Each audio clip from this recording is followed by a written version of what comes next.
चलिए देखते हैं अपन अपने पुराने टॉपिक पर आ जाते हैं। भारतीय पाषाण युग की बात चल रही थी, इंडियन स्टोन एज की बात जो चल रही थी, पिछली क्लासेस में भी इसी की बातें देखी गई और उसी के आगे अपन बढ़ते हैं। जहां पर पढ़ाना छोड़ दिया था, आप लोग थोड़ा पीछे का स्टडी करके बैठा करें, जिससे आपको सारी बातें अपने आप समझ में आने लगेंगी। आपने देखा कि हर क्लास में हम आपको बार बार वही बात बताते हैं कि जिसका भूत बेटर है उसका प्रेजेंट बेटर है, और जिसका प्रेजेंट बेटर है उसका फ्यूचर बेटर है, क्योंकि भूत ही हमारा प्रेजेंट का आधार बनता है।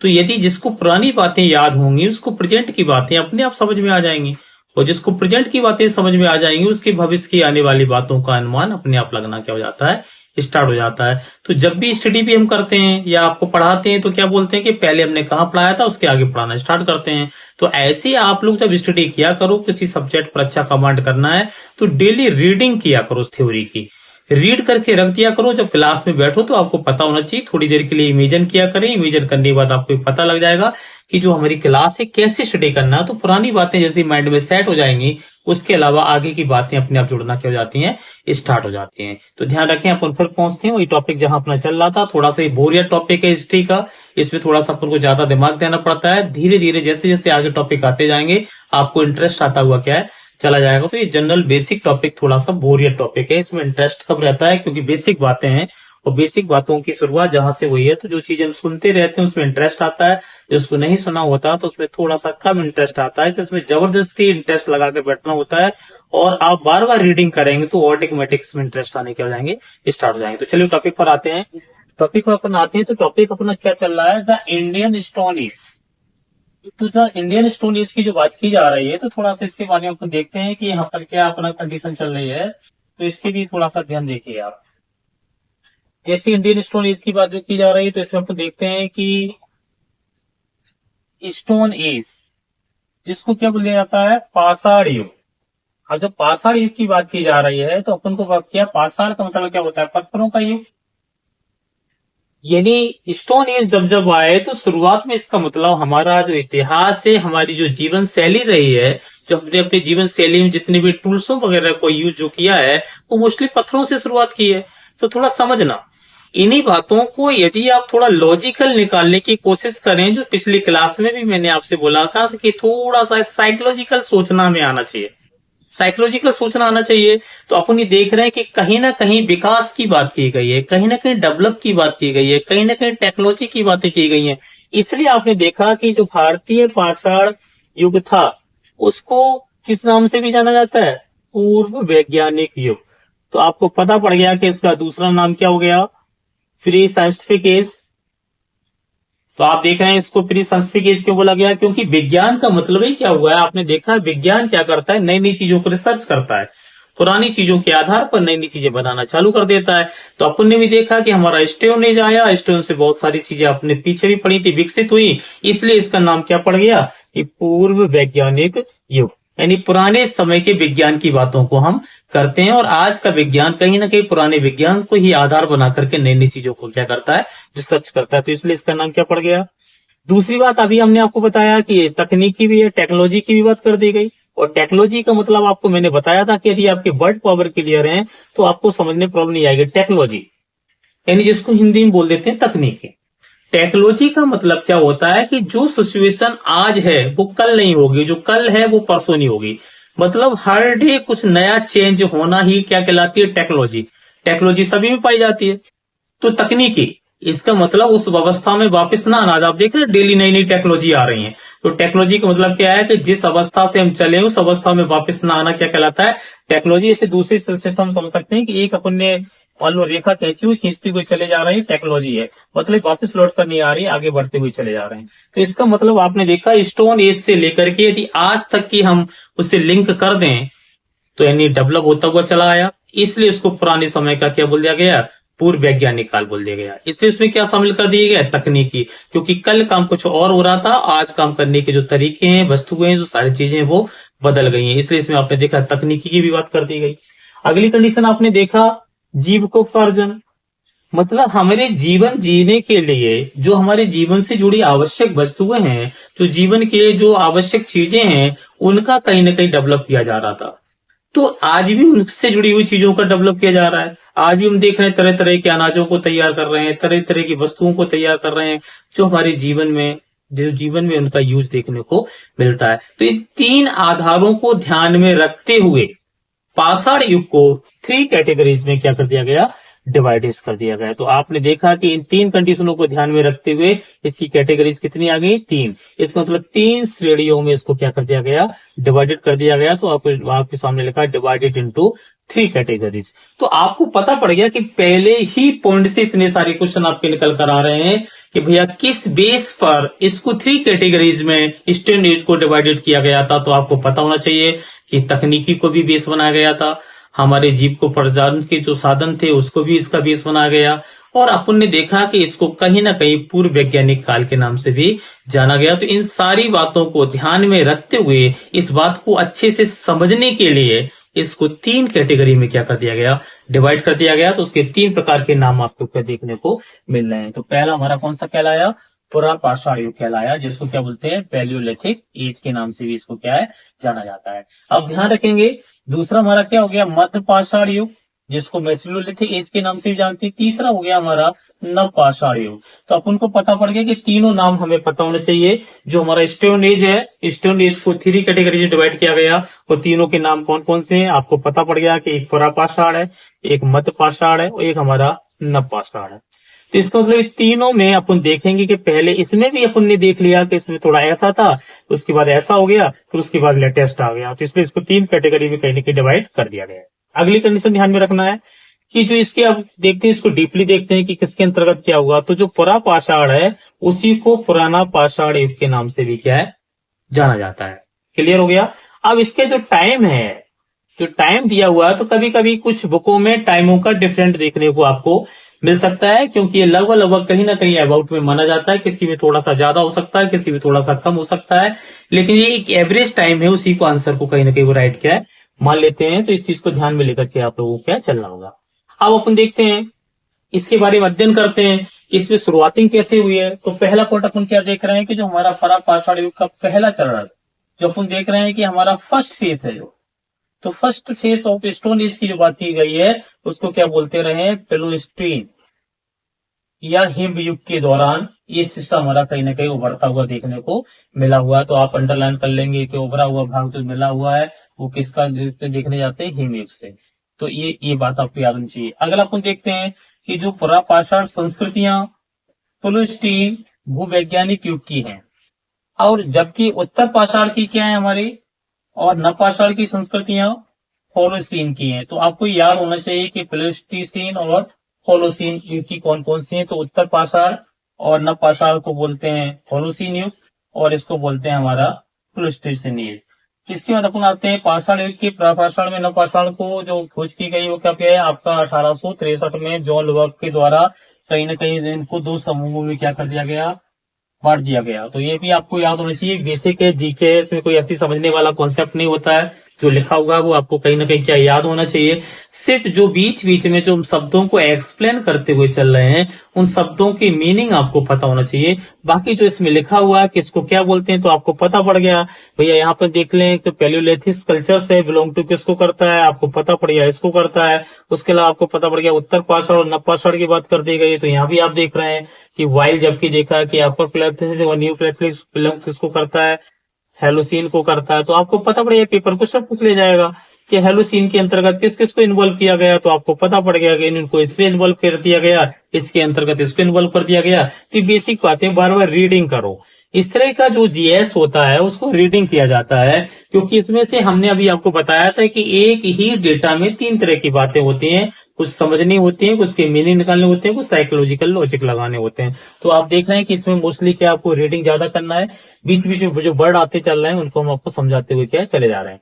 अब अपन देखते हैं इधर, अगर आप देखते हैं इसके बाद में कौन आया, एडवर्ड लाटेंट आए। तो कुछ सालों के बाद देखा कि जो पुरापाषाण को आंशिक रूप से, आंशिक मतलब बहुत ही आपने देखा नॉर्मल रूप से बात कर दी जा रही है, तो इसको निम्न, मध्य, उच्च पुरापाषाण काल में विभाजित किया गया। तो इसके अंतर्गत भी आंशिक रूप से इसको भी वो छोटे छोटे पार्ट कर दिए गए। आपने देखा कि एडवर्ड प्रोफेसर ने क्या कर दिया, डिवाइडेड इस एज को 3 भागों में फिर बांट दिया गया, एक लोअर, एक मिडिल, एक अपर।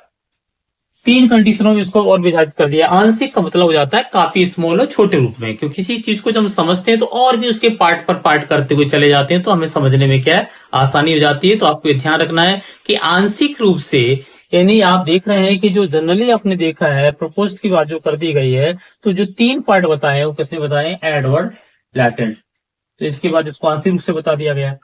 अब अपन देखते हैं कि भारत में ये पूरा लिख गया है, पूरा है, भारत में पूरा पाषाण युग के प्रसिद्ध स्थल कौन कौन से ऐसे अपन देख रहे हैं जो हमारे प्रसिद्ध स्थल हैं, जो पहले से हैं, वो कौन कौन से हैं। जैसे अपन ने देखा कि सोहन घाटी और कोटवार का पठार उस समय का है। उत्तर भारत में शिवालिक की पहाड़ियां, ये सब हमारी क्या है, पूरा पाषाण युग के प्रत्येक प्लेसेस हैं, महत्वपूर्ण प्लेसेस। तो आपको पता होना चाहिए, क्वेश्चन पूछ ले जाएगा कि जो हमारा शिवालिक हिल्स है वो कहाँ पड़ता है, तो आपको पता पड़ गया कि नॉर्थ इंडिया में पड़ता है। ये किस समय का प्लेस है, तो आपको पता पड़ गया कि कहीं ना कहीं हमारा किस समय का है, पूरा पाषाण का है। तो famous sites of the time stone इसका आपको देखने को क्या मिल जाता है। उत्तर भारत में ये भी आपको पता पड़ गया। इसके बाद अपन देखते हैं भारत में निम्न पाषाण युग, जो अपने देखा तीन कैटेगरी जो बांटती गई हैं, उन कैटेगरियों के अंतर्गत अपन देखते हैं पहला कौन सा आता है, लोअर पैलियोलिथिक एज, यानी भारत में निम्न पाषाण युग की बात की गई। तो निम्न पाषाण युग की बात कर दी गई, तो लोअर की बात कर दी गई।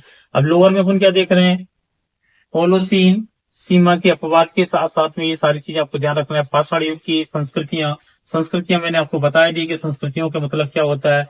तो ये सब चीजें आपको क्या व्यवस्थित ढंग से कहीं ना कहीं क्या विकसित नहीं हुई थी। तो संस्कृतियों को तो मतलब आप जानते ही हैं कि संस्कृतियां हमारी क्या होती हैं, क्योंकि जो चीजें हमारे कल्चर में आते हैं, जो हम डेली अपन देखते हैं कि संस्कृतियों का मतलब क्या होता है, कि कुछ हमारी चीजें ऐसी होती हैं जो हमें दिखाई नहीं देती हैं।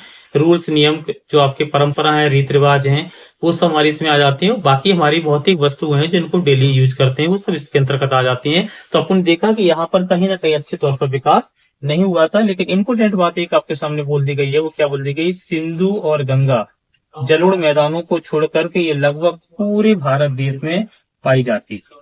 तो ये इस तरह की कंडीशन आपको यहाँ से देखने को क्या है, मिलती है।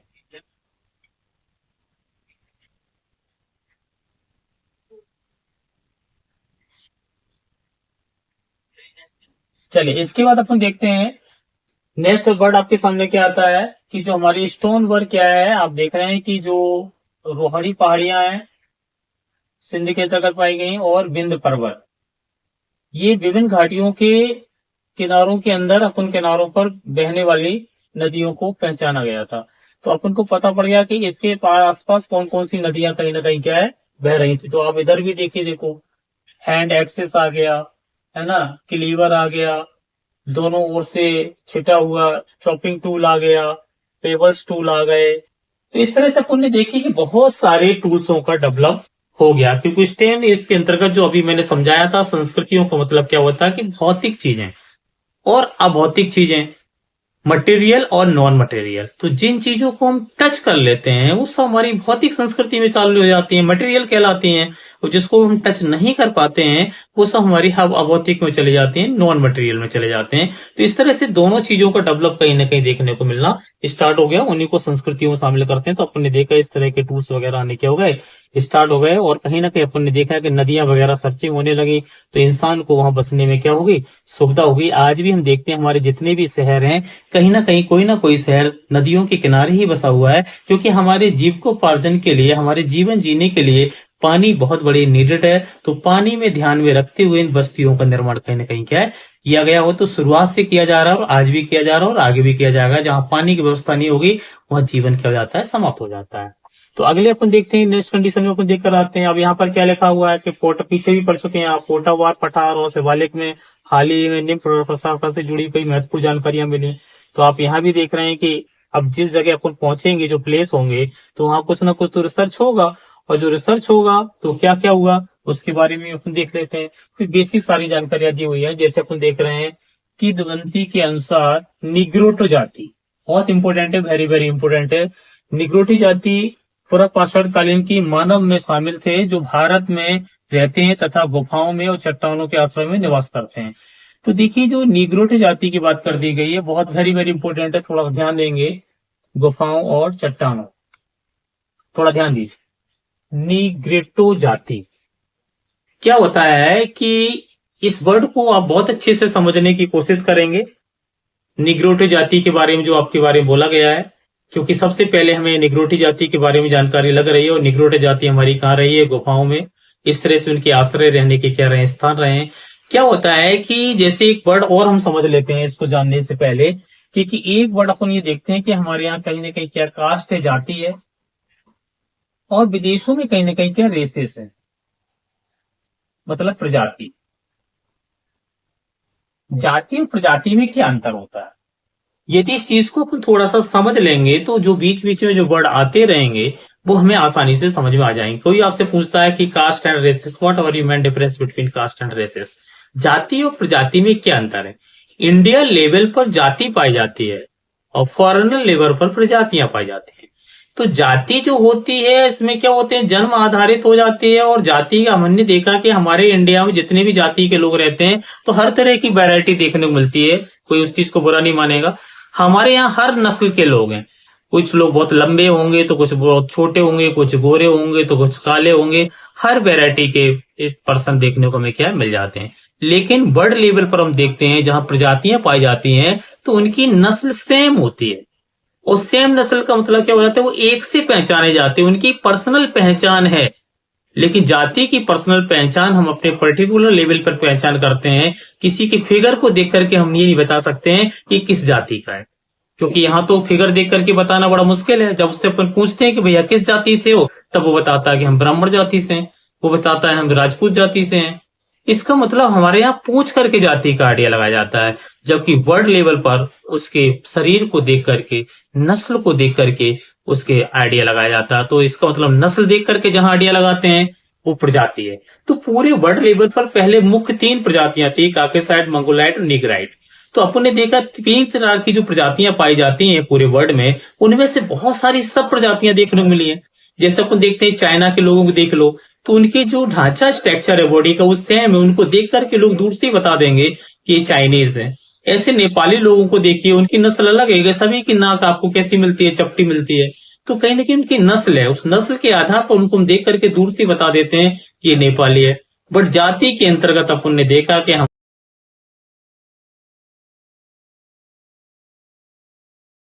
नहीं मिल रहा था, चीजें तो बन गई थी लेकिन उसमें शार्पनेस था देखने को नहीं आई हुई थी। तो ये भी चीज इसी काल में अपन देखने को मिली। और दूसरा इसमें इंपॉर्टेंट जो बात लिखी हुई है कि इसके अंतर्गत जो मुख्य हथियार जो आए हुए थे वो कौन कौन से आए थे, मुख्य रूप से जो आए थे मेनली जो हमने देखा तो हमारा क्या आ गया, हैंड एक्स आ गया, कुल्हाड़ी। तो देखिए कुल्हाड़ी का बहुत बड़ा यूज देखने को मिल गया, क्लीवर्स आ गया, चॉपर आ गए, ब्लेड आ गई, आपने देखा ओरिजन्स आ गए, स्क्रेपर्स आ गए। तो इस तरह के बहुत सारे वेपन्स, बहुत सारे हथियार इस युग में कहीं न कहीं क्रिएट होकर के आने लगे, जो मानव को सभ्यता की ओर ले जाना स्टार्ट कर दिए। तो ये भी चीज इसी युग में आ गई, यह भी आपको पता पड़ गया। अगला देख रहे हैं, भारत में जो पुरा पाषाण को अगर देखा जाए तो क्या बोला जाता था, क्वार्टजाइट मैन के रूप में भी जाना जाता है, क्योंकि पत्थरों के औजारों का निर्माण कठोर चट्टान से किया गया। तो कठोर चट्टानों से अगर देखा जा रहा है, इस तरह के पत्थरों को, इस तरह के टूल्सों का जो निर्माण किया गया, इसलिए उसको भारत में क्वार्टजाइट के नाम से भी जाना जाता है। तो आपको पता होना चाहिए कि क्वार्टजाइट क्या है। क्वार्टजाइट का मतलब क्या हो गया कि पत्थरों, बड़े बड़े पत्थरों, बड़े बड़ी चट्टानों को काट कर करके हमने छोटे छोटे टूल्सों को जब उसमें से क्रिएट कर लिया तो उसी को एक नया नाम दे दिया गया, क्वार्टजाइट। इसके बाद अपन देखते हैं अगली बात जो अपनी आती है कि अपन देख रहे हैं कि आज जैसे हम देख रहे हैं कि पाकिस्तान हमसे अलग हो गया, इससे पहले तो हिंदुस्तान भी पाकिस्तान शामिल था। तो अपन देख रहे हैं कि पाकिस्तान का कौन से क्षेत्र की बात की गई, पंजाब क्षेत्र। जैसे आप सुनते रहते हैं हमेशा, रावलपिंडी के करीब एक शहर रात में मिला है जो आपको उसके बारे में देता है कि निम्न प्रसार काल से संबंधित जानकारी मिली है रावलपिंडी से। यहाँ सोहन में 2.4 से 2 मिलियन वर्ष पुराने पत्थर के औजार मिले हैं। सोचिए, तो रावलपिंडी से इतने पुराने पत्थरों के औजार देखने को हमें मिले हैं। इसकी खोज की गई PM57 शिवालिक पिंजौर स्तर से जुड़ा हुआ है। तो ये सब आपको पता होना चाहिए कि सारे वर्ड आपके फैक्चुअल हैं, आपको ऑलरेडी से पता होना चाहिए इन वर्डों के बारे में। आपको पता पड़ जाए पाकिस्तान का कौन सा क्षेत्र है जो हमारे कहीं ना कहीं स्टोन एज की बात करता है, तो रावलपिंडी है। यहाँ पर आपने देखा जो शहर था, रिवात शहर था, पता होना चाहिए। ये निम्न पाषाण काल की बात करता है, ये भी आपको मालूम होना चाहिए क्या क्या करता है, ये आपको पता पड़ेगा, ये फैक्ट आपको याद होना चाहिए। कितने वर्ष पुरानी बात की गई, कैसे क्या खोज की गई, ये सब फैक्चुअल है। रीडिंग करने से आपको समझ में आएगा, बीच बीच में जो वर्ड आते चलते हैं वो आपको समझाते चलते हैं कि जाति क्या है, जाति क्या है, इस तरह की बहुत सारी बातें हमने आपको पहले से बता करके रखे हुए हैं। इनको रीडिंग करके चलेंगे, क्योंकि नेक्स्ट हिस्ट्री जब आपको आएगी तो आपको अच्छी लगने की हो जाएगी, स्टार्ट हो जाएगी। इसके बाद अपन देखते हैं नेक्स्ट। देखिए, अब देखो इधर, देखिए आप कुछ इधर भारतीय जो पाषाण युग की बात चल रही, तो भारत के जो शहर हैं उनकी अध्ययन से तो पता लगा। अब यहाँ देखिए शिवालिक पहाड़ियां जो हमारी हैं, तो शिवालिक पहाड़ियों की बात जो की गई है, तो अपन देख रहे हैं जम्मू और हिमाचल। तो अपन देख रहे हैं कि जम्मू और हिमाचल में जो पत्थर के जो औजार पाए गए हैं, जो शिवालिक जो हिमाचल पार्ट्स के जो टूल्स की जो बात की गई है, तो एक ही समय के बताए गए हैं। इसका मतलब हम देख रहे हैं कि हमारे जम्मू और हिमाचल में भी जो औजार मिले हुए हैं, टूल्स मिले हुए हैं, तो ये बताते हैं कि एक ही पीरियड काल के हैं, एक ही समय के हैं। इसका मतलब उन चीजों का डेवलप वहां भी हुआ और उन चीजों का डेवलप यहाँ भी हुआ। तो कहीं ना कहीं ये भी आपसे पूछ लिया जाएगा, निम्न पाषाण काल में भारत में जम्मू और हिमाचल एक ऐसा प्रदेश रहा जहां एक ही समय के टूल्स हमें देखने को मिले हैं। ऐसा माना गया कि जो टूल्स का निर्माण जम्मू में हुआ, वही टूल्स का निर्माण कहीं ना कहीं क्या हुआ, हिमाचल में हुआ। तो उसी पीरियड की बात ये भी करते हैं। इसके बाद अपन आते हैं नेक्स्ट कंडीशन पर, अपन देख करके चलते हैं कि अगला क्या आता है कि एक जगह क्या हमारी है, बदरपुर पहाड़ियां।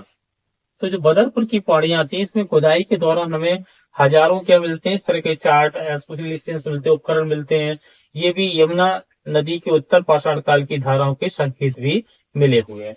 तो ये भी चीज हमें कहीं ना कहीं क्या बता रही है कि भैया जैसे नदियां वगैरह नहीं है, उनको भी कहीं ना कहीं कहाँ से कैसे करके क्या काटा गया होगा, कैसे करके उनके विस्तार करने की बात की गई होगी। तो इंसान ने बहुत सारी सुविधाओं के अकॉर्डिंग अपने साथ इस तरह के जीवन शैली को चेंज करते हुए चले गए। कुछ साक्ष्य हमें कहाँ मिलते हैं, जैसे राजस्थान में आ जाओ। अब राजस्थान में अपन आते हैं, तो राजस्थान में हमें क्या मिलते हैं, समय के उपकरणों में क्या मिलते हैं, अजमेर के आसपास बहुत सारी चीजें पाई गई हैं। तो राजस्थान में कहाँ मिला है, अजमेर के आसपास। और लूनी घाटी में भी क्या है, कुछ औजार के हमें क्या छोटे अवशेष पाए गए। तो अपन को पता होना चाहिए कि राजस्थान में कौन कौन से स्थान है, अजमेर है और लूनी घाटी है। यहाँ भी हमें कुछ प्राचीन समय के कुछ ऐसे टूल्सों के अवशेष पाए गए हैं जो प्रमाणित करते हैं कि प्राचीन समय कैसा था। अब आ जाओ गुजरात में, तो भारत का कौन सा जगह दिखते हैं, राष्ट्र दिखते हैं, गुजरात। तो गुजरात अपन देखते हैं क्या क्या, जैसे अपन देखते हैं साबरमती है, इस तरह के जो स्थान दिए हैं, जैसे आप जो भी स्थान देख रहे हैं, नदियों की जो घाटियां हैं, और अपन सौराष्ट्र देख रहे हैं, भद्र घाटी देख रहे हैं, इसमें भी औजार पाए गए हैं। तो आपको सिर्फ बेसिक बातें ध्यान रखनी है कि गुजरात में कौन कौन से स्थानों पर इस तरह के टूल्स मिले हुए हैं, राजस्थान में कौन कौन से स्थानों पर इस तरह के टूल्स मिले हुए हैं, भाई जम्मू में कौन सी जगह से किसका बिलोंग करता चला आ रहा है। तो भारत के जितने भी राज्य हैं, जितने भी प्रोविंस हैं, प्रांत हैं, या भारत के जितने भी शहर हैं, किस शहर का अटैचमेंट हमारे प्राचीन हिस्ट्री से जुड़ता है, क्योंकि वहां भी कहीं ना कहीं रिसर्च जो हुए हैं उसके आधार पर बहुत सारे टूल्स देखने को मिले। तो बस यही बेसिक बातें आपको याद क्या होना चाहिए। अब अपन देख रहे हैं कि उत्तर प्रदेश में कौन सी घाटी, बेलन घाटी। जीके के बेसिक क्वेश्चन पूछ ले जाते हैं, बेलन घाटी कहाँ पड़ती है, उत्तर प्रदेश में पड़ती है। अब इसका डीपली अध्ययन अपन देख रहे हैं कहाँ मिलता है, निम्न पाषाण काल में मिलता है, नव पाषाण काल में मिलता है, प्रारंभिक ऐतिहासिक काल में मिलता है, और पाषाण युग के उद्योगों की श्रृंखला भी सामने में देखने को मिल जाती है। इसके बाद अपन कहाँ आते हैं, ये सब पता होना चाहिए कौन सी घाटी है, ये कहाँ पर क्या मिलता है, तमिलनाडु से समृद्ध इसकी जानकारी मिलती है। तो वही सब बातें आपको बता दी गई हैं कि कौन कौन से राज्यों में, कौन कौन से शहरों में हमें प्राचीन समय के ये पत्थर वगैरह जो मिलते हैं वो क्या क्या होते हैं। उसके अलावा अपन देख रहे हैं कि पुरापाषाण काल में पत्थर के औजार धीरे धीरे विकसित हुए। चलो ठीक है, मैंने आपसे बोला था टेक्नोलॉजी आई, हमेशा आगे बढ़ती चली जाती, पुरानी व्यवस्था नहीं रहती है। जैसे क्या कुल्हाड़ी आ गई, तो आज भी अपन देखते हैं कि सबसे पुराना हथियार हमारा क्या है, कुल्हाड़ी। जैसे अपन देखते हैं कि किसान है, और किसान तभी खेती कर सकता है जिसके घर में पुराने समय में अपन देखते थे कि कुल्हाड़ी मिलती थी, फावड़ा मिलता था, खुरपी मिलती थी। इस तरह की चीजें हमारी बेसिक चीजें होती थी, इनके बिना खेती संभव नहीं थी। तो इसलिए शुरुआत से लेकर के आज भी अपन देखते हैं कि बिना कुल्हाड़ी के काम नहीं चलता है, क्योंकि घरों में लकड़ी वगैरह काटना, जो भी करना, खेतों में जो भी गंदगी चारा वगैरह है तो उसके लिए खुरपी चाहिए, बड़े वृक्ष वगैरह हो गए उनको हटाना है तो कुल्हाड़ी चाहिए। तो ये हम बेसिक नीड्स थी इंसान की। तो कहीं ना कहीं इनका आप देख रहे हैं कि प्राचीन समय में इनका जन्म क्यों हुआ, क्योंकि जैसे जैसे भाई आवश्यकता बढ़ती गई उसी तरह की सोच आती गई। तो आपने देखा कुल्हाड़ी आ गई। कुल्हाड़ी किसके लिए यूज की जाती थी? काटने के उपकरण के लिए। उसके अलावा अपन देखें अलग अलग उपकरणों के तरह तरह से क्या होती चीजें देखने को मिलती गई। तो छोटे मोटे हल्के पत्थरों वाले औजार भी बदल दिए गए। तो बहुत सारी चीजों पुरानी चीजें थी उनको बदल करके नई नई चीजों का जन्म देखने को मिलना स्टार्ट हो गया। अब ये देख लेते हैं कुछ इंपोर्टेंट साइट्स हैं, कुछ महत्वपूर्ण स्थल हैं, उनके बारे में देख लेते हैं जो अभी मैंने आपको पढ़ाया हुआ था। बस ये आपको फैक्ट है, ये आपको याद होना चाहिए। जैसे आपने देखा बदरपुर की पहाड़ियां। अब क्वेश्चन आपको पता हो जाएगा कि ये हमारे किस समय के जो हैं, प्राचीन समय के। अब बदरपुर की पहाड़ियां, अब ये चीज आपको याद होना चाहिए कि बदरपुर की जो पहाड़ियां हैं, जो बदरपुर है, जो हमारा हिल्स है, तो ये यमुना नदी के किनारे स्थित है। पूछ लिया जाए, कई बार जी के क्वेश्चन बन गया कि भैया जो बदरपुर पहाड़ियां हैं वो किस नदी के किनारे हैं, तो पता पड़ गया कि यमुना नदी के किनारे हैं। दूसरा क्या हो गया इसमें अपने स्थित है, दूसरा क्या है, हजारों क्वाड्रेंट और चर्ट के उपकरण मिले हैं। तो अभी आपने पढ़ा था कि क्वाड्रेंट और चर्ट के क्या होते हैं। तो जस्ट अभी आपने देखे हैं कि कैसे कैसे उपकरण जो बने हुए थे, जो पत्थरों की चट्टानों को काट करके जो हमारे उपकरण बनाए गए थे, इसलिए इसको क्वाड्रेंट भी क्या है बोला जाता है। बेलन घाटी देख रहे हैं, ये भी हमारे कहीं न कहीं आविष्कारों के लिए क्या जानी गई है। तो निम्न प्राचीन काल से नवपाषाण और प्रारंभिक इतिहास काल के तक निरंतर सांस्कृतिक क्रम है। तो जो बेलन घाटी है, ये बेलन घाटी क्या करती है, तीनों चीजों को बताती है कि पहले ऐसा था, फिर ऐसा हुआ और लेटेस्ट में ऐसा देखने को मिल गया। तो तीनों सिस्टमों की जो बात करने वाले हैं वो कौन सी है, बेलन घाटी। तो आपको याद होना चाहिए बेलन घाटी में लोअर की बात की गई, आपने देखा कि प्रारंभिक इनिशियल भी बात कर दी गई और लेटेस्ट की भी बात कहीं ना कहीं क्या है कर दी गई। तो अर्ली स्टेटिक की बात कर दी गई, लोअर की भी बात कर दी गई। तो इस तरह से तीनों की बातें किसमें देखने मिली, बेलन घाटी में। इसी प्रकार से अपन देखते हैं कि असिल पक्कम की बात जो कर दी गई, ये तमिलनाडु में। तो यह भी आपको पता होना चाहिए कि जो अतिर पक्कम है ये कहाँ पड़ता है, तमिलनाडु में। जो हमारा कैसा है, काफी देखते हैं एशियंट साइट्स है, तमिलनाडु से जुड़ी हुई है, जो निम्न प्राचीन के स्थल की बात क्या करती है।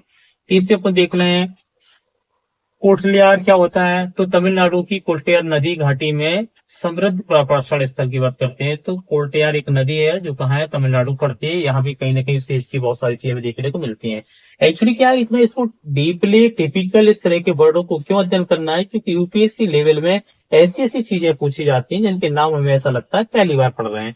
यदि बेसिक जीके पढ़ रहे होते तो इतना डीपली आपको नहीं बताया जाता। इससे थोड़ा सा आप रीडिंग करते रहेंगे तो ये वर्ड आपके परिचित को लगेंगे, और परिचित के जब लगेंगे तो इनको पढ़ने में सरलता आपको महसूस होना स्टार्ट हो जाएगी। आपने देखते हैं सल्क संस्कृति। तो सल्कों से बने औजारों की अधिकता के कारण इसको कौन सी संस्कृति बोल दिया गया, सल्क संस्कृति बोल दिया गया। मैंने आपको कई बार बता चुका कि कल्चर का मतलब क्या होते हैं, जो भौतिक चीजें जिनको हम टच कर लेते हैं वो हमारी भौतिक में आती है, जिसको टच नहीं कर पाते हैं वो हमारी अभौतिक में आती है। अगले को देख लेते हैं कि बुद्ध पुष्कर झील।